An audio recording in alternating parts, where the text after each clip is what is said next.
I ended up cleaning up, and then an opportunity came, like, oh, I can go work for this drug abuse program in Arizona, right? I'll go to school. I looked at the curriculum, dude. There's no math, no nothing really. You know, it's just like you got to care about people, basically, right? So I'm like, man, I care about people. And so I ended up going out there, and then it got so turned around, dude. It was basically like, I could tell these funny stories that just won't make any sense for a long time, but like, I had, my teeth were all busted up from fighting and just hard living, right? Growing up. And I was a Hoosier. My teeth were all crooked. I ended up getting some braces. I got my braces taken off right before I went down there. And the, wait, so you were the crack enforcer with a mouthful of braces? No, I didn't have braces then. Oh, Dude, one time I was locked up and I got my tooth broken. You would make tea, but really is Jolly Ranchers in hot water, right? So you get hot water. I put a Jolly Rancher in the tea, in the hot water to make some Jolly Rancher tea, and the Jolly Rancher like hardened up, and I already had a broken tooth from, I was like walking counting money and to buy some drugs, and I walked through this backyard and I walked into a swing set and it busted my front tooth out. Anyways, I ended up getting that fixed. I got it broken out in jail by the Jolly Rancher tea, because the Jolly Rancher like hardened up when I went and took a bite of the Jolly Rancher, and it broke my stupid tooth out. And then I got it fixed while I was in there for $7. And the dentist and the dentist assistant, I think, were prescribing everybody drugs and taking them themselves. Like the nurse kept nodding out and like like stabbing the sucker down my throat, the spit sucker. So I just took the spit sucker from her and I put my hand on her forehead and I pushed her back over the chair. So she like, oh my God. Yeah. And the dentist, have you ever gotten teeth fixed where they put this UV ray on your tooth to harden this resin? Yeah. Okay. The epoxy stuff. It's the epoxy. So the guy kept nodding. He would like do it and then nod out and then wake up and not where he was in the procedure. So he'd put more epoxy. My tooth ended up being like a ½ inch thick, right? Front to back. It was massive. I couldn't close my mouth. Anyways, I get out of there, dude, working my ass off. I'd work like 4 or 5 jobs. No shit. I'd be like, I'm going to roof. I would roof. I worked at Subway. I did some landscaping stuff, and then I'd valet park cars. And that was like at one sitting, right? I'm like doing all that just nonstop. And I just thought that like, I can earn my way out of that way of life or something. And I didn't know how to work smart, or I didn't have any examples of people that like, oh, this is how you like leverage, your time or your assets, or, delayed gratification. I was just like, all you do is just work more, but I ended up saving money. I got some braces, and then I get the braces removed right before I go to this training in Arizona. And, I was playing air hockey and I had the retainer in my pocket and I broke the retainer. And this is the first time that I was like, man, this is something's a little weird. I was like, hey, I broke my retainer. I need to go get a new retainer. And they were like, if you're spiritually correct, your teeth will straighten themselves. Right? And I was like, which seems sign. Like, oh, dude, it seems weird at the time to say, dude. But I was like, oh, okay, I guess that makes sense. So I ended up, my teeth got all wonky again. But I don't remember where I was going with that. So you were out in this cult. Oh, dude, I'm in this cult. And like, man, I can't even tell you, like, so I'll try to, like, because if I start talking about it, I can go forever and it just won't make any sense. Trust me. All right. So here's the short reason why I left. Another problem with my tooth. I have so you work like 20 hours a day, right? Legit. Like doing like manual labor or like leading groups, right?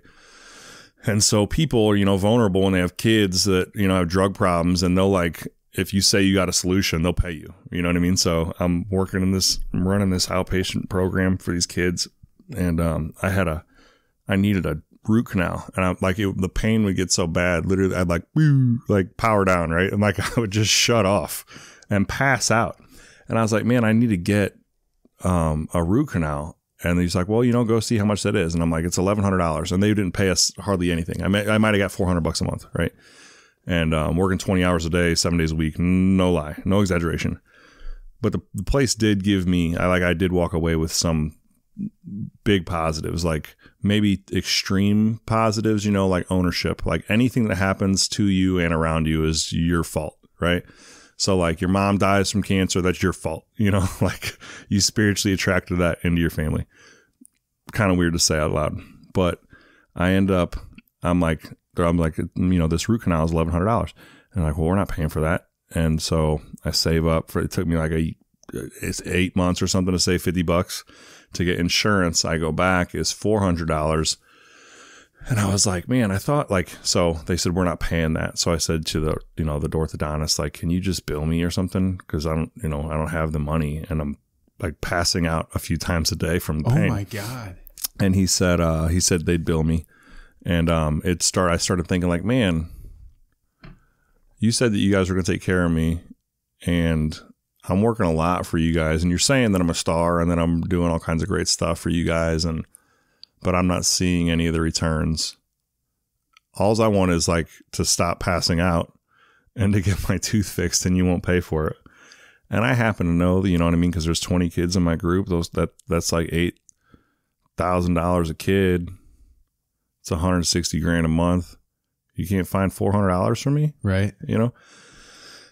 And all the costs were like soft costs. You know, it wasn't like there was a bunch of crap that went into like each one of these kids where there was, you know, anything fixed that I don't know. It was cheap. It was mostly profit, right? And so they're paying for my labor and they're not paying me anything. And I asked questions about the money, right? And that's when there was like, yeah, dude, you're on your way out. I ended up being in this group one night and I had this girlfriend, which, God, it's so weird to talk about, dude. But I was in this like arranged relationship with this girl I didn't like. She didn't like me. From the cult. They were from like, the cult. Like this is together. You guys are going to be together. And how far did they expect that to go? So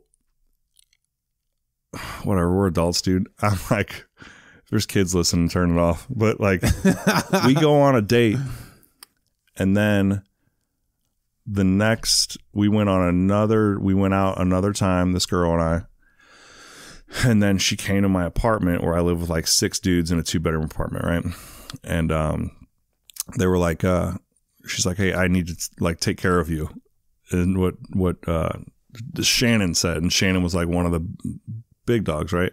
They didn't believe that like women in being in positions of authority or management, but like this is like as high as a woman could go in this organization. So much weird stuff, dude. But the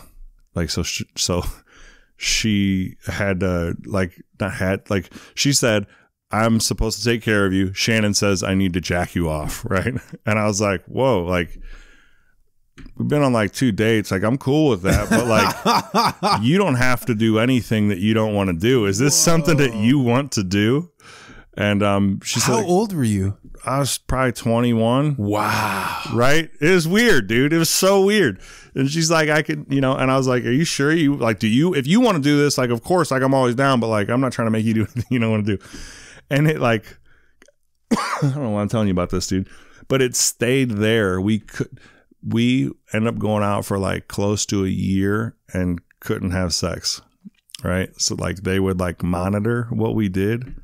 It's so weird to talk about. I'm telling you, dude. And so you're going through this cult. You first get out there thinking, hey, this is the easy route. Boom. But you ended up finding out like I left one hell and went into a different one. But the promise of not going back was strong there. I'm like, I'm here and this is better than where I came from.